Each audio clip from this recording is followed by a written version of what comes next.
Kokumisa Inosbi pour rendre jaloux Fally Ipupa ou pour faire mal à Fally, ça c'est une technique que le vieux pense que ça marche encore. Michael, good.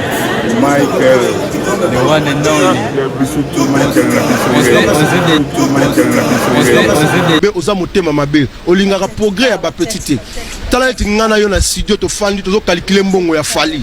Ngana yo, buya, Fally producteur a payé 30 000 euros, ayembeli ba musicien, ayembeli batou, donc akomi na ba 45 tonnes, balara boki batou, akomi na 70 tonnes, petala komo mona comme star, alongo neka, alongo kaka, buyo mo talongo. Mais tala vraiment, muta sala rapana yo. Asala rapana yo. Pourquoi vous calculez mon naïe? Là, c'est l'album Fally, meilleur album. Ozo se plateau comme ko bandila banda studio point 5. Tala lo Fally. Là on a la bendi moi Kofi Matoyi Muke, on dirait qu'il a le complexe sur les Wenge. À chaque fois, Wenge va faire loko ataya dans le studio loko c'est comment tu avances, il faut nano atika ayoka kuna cleaning va sali. Ah, que nous aurons un conflit, na bango ya ba cria. Arrêtez la musique. Arrêtez. Katazoba. Et puis, Tozongi Lisusu. Boalououd TV, meilleure chaîne YouTube du moment. Une seule adresse, une seule chaîne. Awande Banaliza Kitoko et Salamaka. Notre Katazoba, la chronique Antelo avec Eagle Women vous revient. Nouveau numéro pour notre plaisir à nous tous. Restons ensemble, il n'y aura vraiment pas de soucis.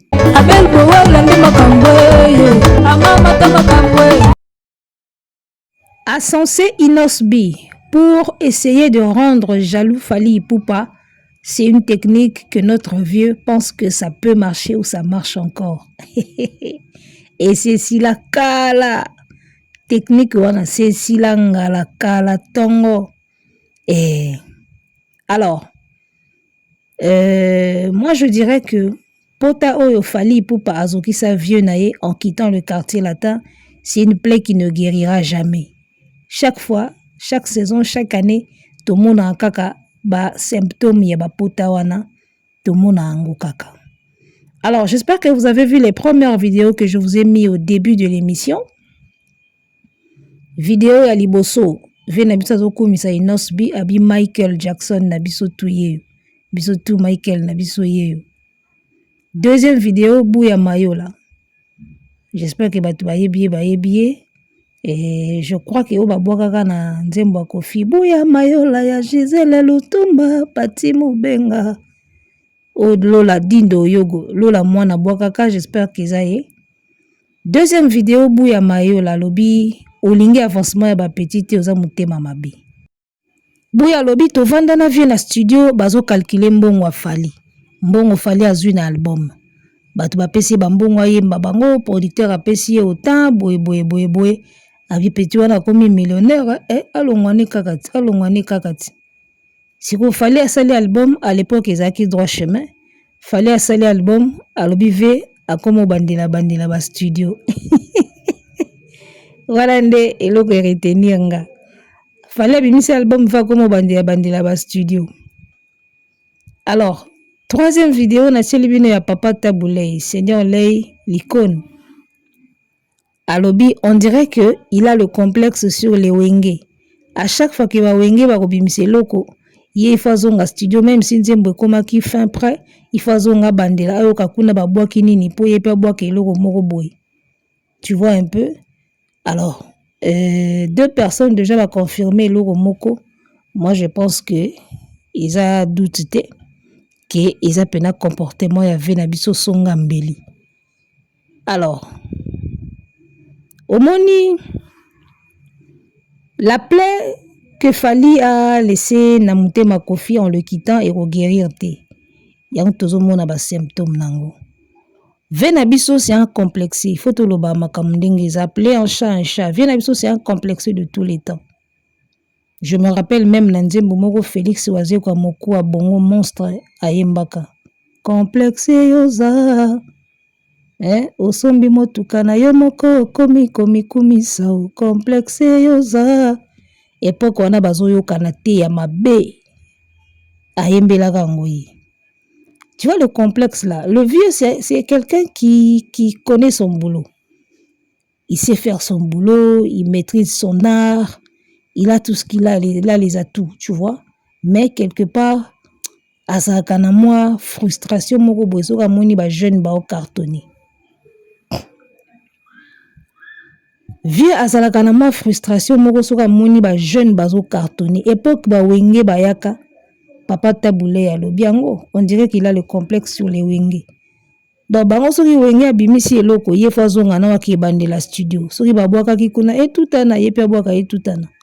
Soki babwaka ki likolo toza likolo di ye pe aluka eloko moko aloba. Ilo moko abwaka ba petit yango ilo moko abwaka babe abwakela wenge. Bobisa ba petit yango kokende liboso eza kokoma te. Abwaka ngona je motingia boyebisa ba petit yango kokende liboso eza kokoma te. Donc il a fait la guerre à tout le monde au hasard qui n'a succès na époque na la musique même avec Madilu système. Période mo pena ve Madilu a cartona ka boye besaka pe kita. Donc ye azaka na problème ka ya batu bazana na succès. Ka neti Bouba. Bouba so komeka ko émerger bandi ko attaquer na ba réseaux sociaux. Vie problème neka yango wana succès ya batu mususu eswaki makasi. Lelo zo kumisela biso inosbi. Natali vidéo moko basalaki na Papa Rolls o Papa Rolls akende na ndako na ye. Aloba inosbi akima mutu na poto te, abima na orchestre mutu te, abima na ye moko. Tout ça c'est pour lancer des pics à Fali. Inosbi wana zo kumisa lelo so bapesaki pe na orchestre na yo, olinga ko nyokola ye kaka, olinga yo kepeka succès. Succès na ye mutema pasi. Olinga yo kelaka succès na ye mutema pasi. So Inosbi azalaki na place Fali azawana ka yo mutu liboso lingo banda ko attaquer. Donc osataka na yo kana bato bazaka na succès. Eswaka yo. Wenge bayaki ya baye na succès mabe eswa yo. Kester ayaki awa yo na ebeba. Waze kwa tango ayaki ebeba.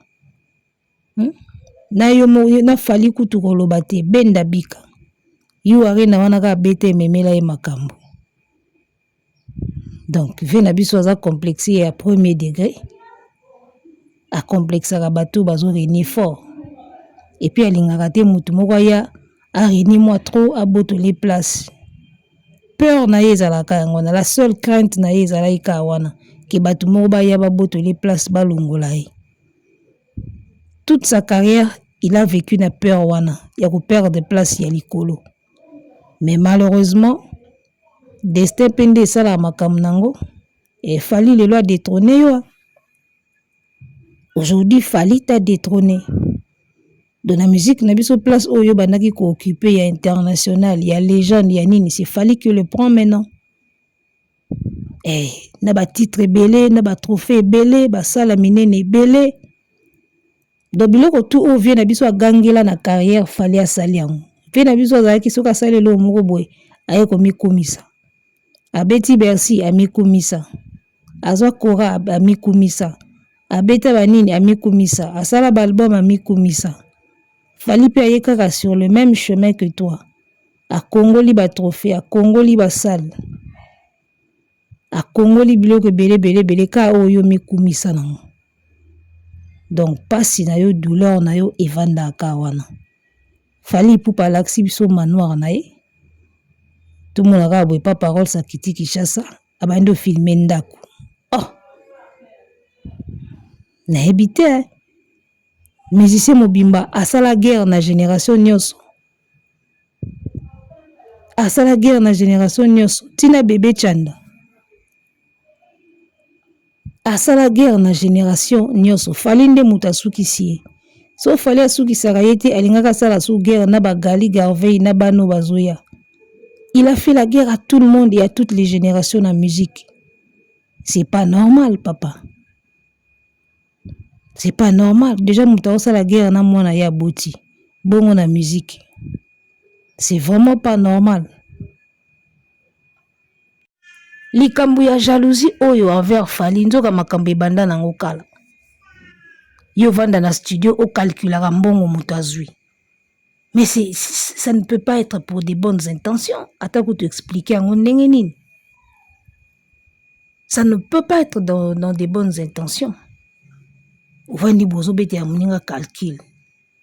Ba jaloux kande basala ba jiwana. Yebena mikolo azo dondo mikolo chaîne nezo mata azaki kana boy titi kwa komi boy mikolo pena yazo lia mikolo ba voyage pamba yepena na moni yazo mata azo kende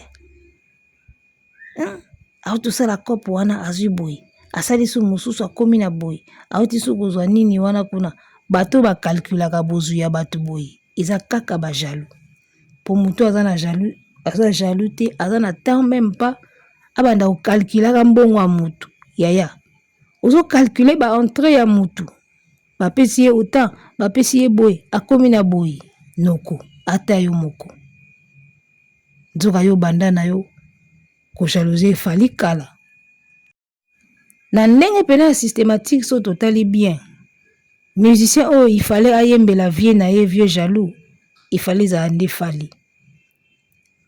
Bon, il fallait te mais et koka ki kozala nde fali. Yende muta yembela vieux na ye vieux jaloux.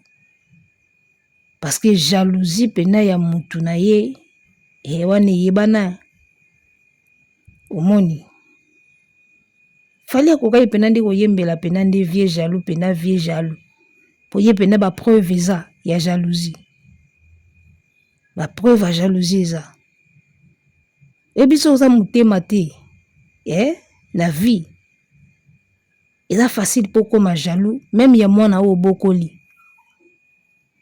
Ba président ba orchestre nde bazalaka wana ba komaka na jalousie. Imaginez kaka o engagé mutu na orchestre na yo. Abandi ko évoluer ba fanatique ba komo sepela na ye ba prêtre pe ba komo sepela ni.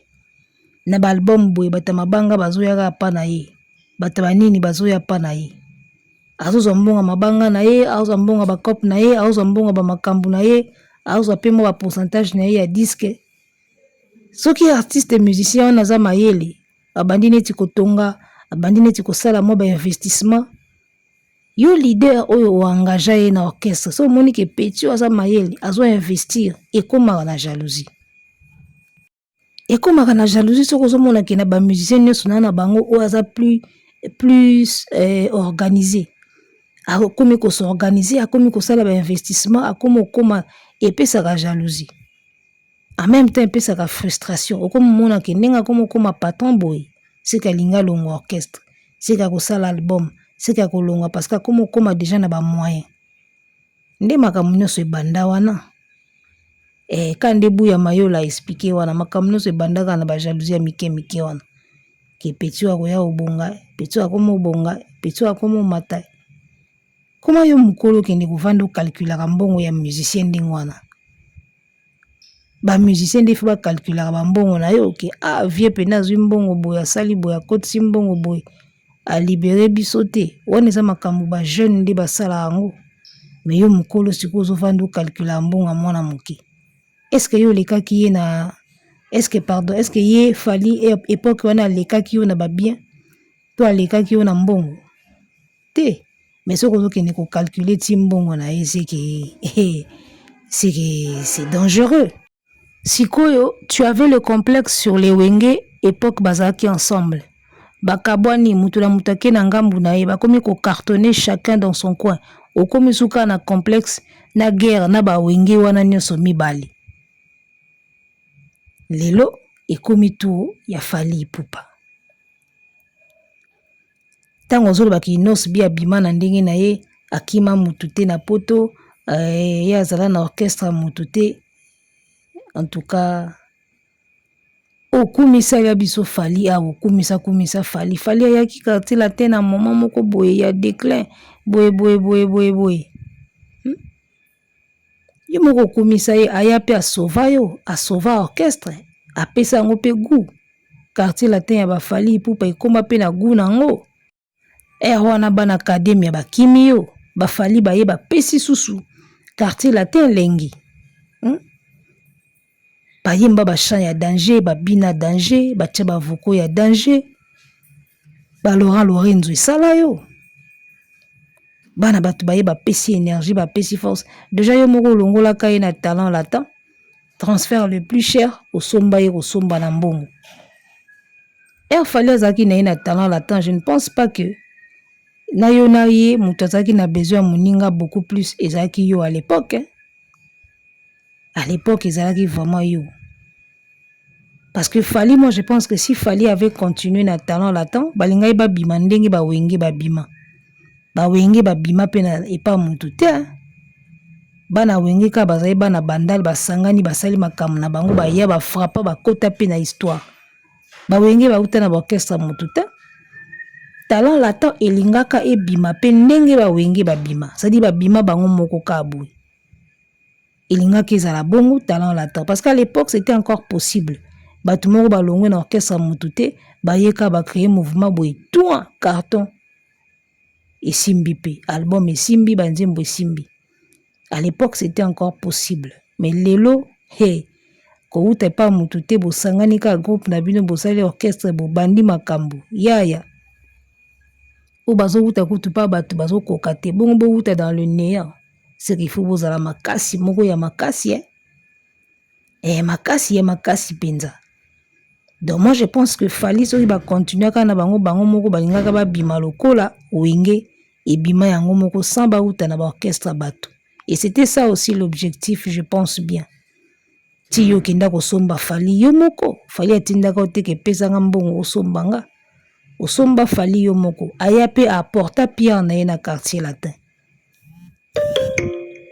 ba vocala bien Laura ya koseka na nunga na tala nzela mino na yo yo moto na tutelaka tolonga Yvonne Kabamba nalobaka na sukisi seko lingana nga na Claude Ngoma melelo bafinga batulanga naloba nini ye Ibrahim Shako Alpha Moflipe zoko yebaki ozano mbinzo bana ana baporta makambo na bango yalingaka kutu te na silikanisa bafeti yango oyo yosi ebelemi wapi mimi orange nanga lovenga basalelo bavukala bien basalelo makambo bana bena bigeyeye mama ntiona uwanga mambo yeye abikoleke bana na basalela o musala lelo kuma kaka o inosbi o boy na boy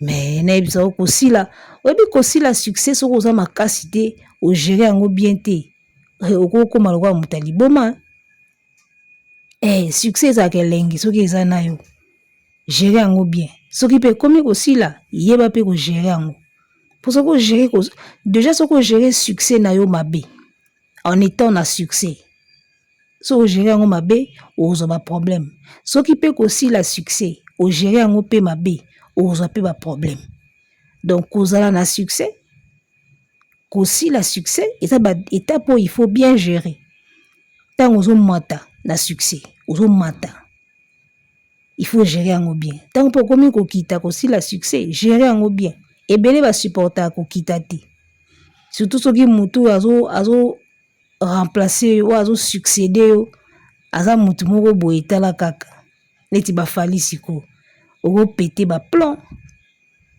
okopete bakable okomi bilobela okomi bisalasala okomi amoureux bilo mwa ndenge wana obike kosila mpe okomisaka moto amoureux okokoma mpe amoureux so succès esili okomi amoureux makasi succès esili okomisi yo amoureux poto se efungwami bobeta na poto bino bokomi na bino baamoureux komi kaka bolingo kaka bolingo bolingo bafrère na biso moko bolingo ezalaka na lolendo te bolingo Fally Ipupa Stade de France bientôt affiche déjà ezali yango oyo batatembe affiche yango oyo voilà 2025 Stade de France c'est Stade de France tant tolobaki yo arena ebetamaki jour tolobaka stade ebetamaka ndenge mpe toloba Stade de France ti bokomona yango yango ezoya voilà balobi serrez vos ceintures tenez bien vos reins Alors, pour Nabato, mais pourquoi vous ne faites pas la promotion? Je ne cesserai de l'expliquer. Bollywood TV, c'est une chaîne 100% analyse. Ici, on réfléchit, on analyse, on fait des décryptages. Donc, on n'est pas là spécialement pour les promotions. D'accord? Nous, on n'est pas là pour les promotions. On n'est pas une chaîne promotionnelle. On est une chaîne des analyses. On réfléchit, on analyse, on communique. Pour na kofungola bato esprit, kofungola bato mémoire. Ici que bato bazo kosa, biso tozoya ko éclaircir bango. D'accord? Alors si on veut, on peut aussi faire la promo. On peut aussi faire la publicité, on peut aussi faire la promotion, mais on n'est pas spécialement promo. Eh, neti ba tente promo, bango pena baza ba tente promo, ba spécialement pour na ba promotion. Nous on peut faire la promo si on peut ou si on veut.